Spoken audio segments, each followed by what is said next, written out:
Teknaf two কক্সবাজারের যোগাযোগের অন্যতম আমাদের যে রাস্তাটি আমাদের মেরিন ড্রাইভ, বিশেষ করে আমাদের Sabrang economic zone, tourism park এবং এই অঞ্চলের মানুষের যোগাযোগের জন্য এবং আমাদের পর্যটকদের যোগাযোগের জন্য খুব গুরুত্বপূর্ণ একটি রাস্তা।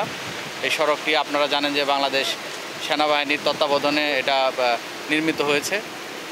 একই সাথে আমাদের রোডস অ্যান্ড হাইওয়ে ডিপার্টমেন্ট যৌথভাবে কাজ করে থাকে। এই সড়কটি, এই রাস্তাটি সাম্প্রতিক সময়ে প্রবল জোয়ার হচ্ছে, সাগরে পানির উচ্চতাও বৃদ্ধি পেয়েছে। আমাদের যে জিও ব্যাগগুলো আছে সেগুলো আসলে ক্রমাগত মাটির নিচে চলে যাওয়ার কারণে ঢেউগুলো জিও ব্যাগ ক্রস করে আমাদের রাস্তাটায় আঘাত হানছে মূলত।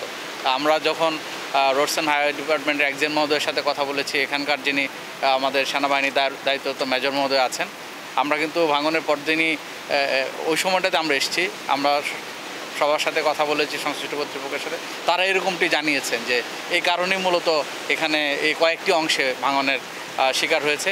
আমি তাৎক্ষণিক আমাদের ঊর্ধ্বতন কর্তৃপক্ষ, বিশেষ করে আমাদের জেলা প্রশাসক স্যারকে জানিয়েছি, সবাই অবগত আছেন বিষয়টি নিয়ে এবং তাৎক্ষণিকই কিন্তু আমাদের বাংলাদেশ সেনাবাহিনী রোডস অ্যান্ড হাইওয়ের সাথে কথা বলে কিন্তু কাজ শুরু করেছে। আমরা এসে কাজ চলমান অবস্থায় দেখেছি, কিন্তু যেহেতু পানির প্রবাহটা বেশি হচ্ছে, ঢেউও বেশি হচ্ছে, একটু সময় লাগছে এটা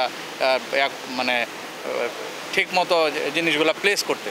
তো এখন আপাতত আমি যেটা কথা বলেছি, আপাতত যাতে ভাঙনটা আর বেশি না হয় সেই জন্য জিও ব্যাগ দিয়ে এটাকে আপাতত রক্ষণাবেক্ষণের চেষ্টা করা হচ্ছে।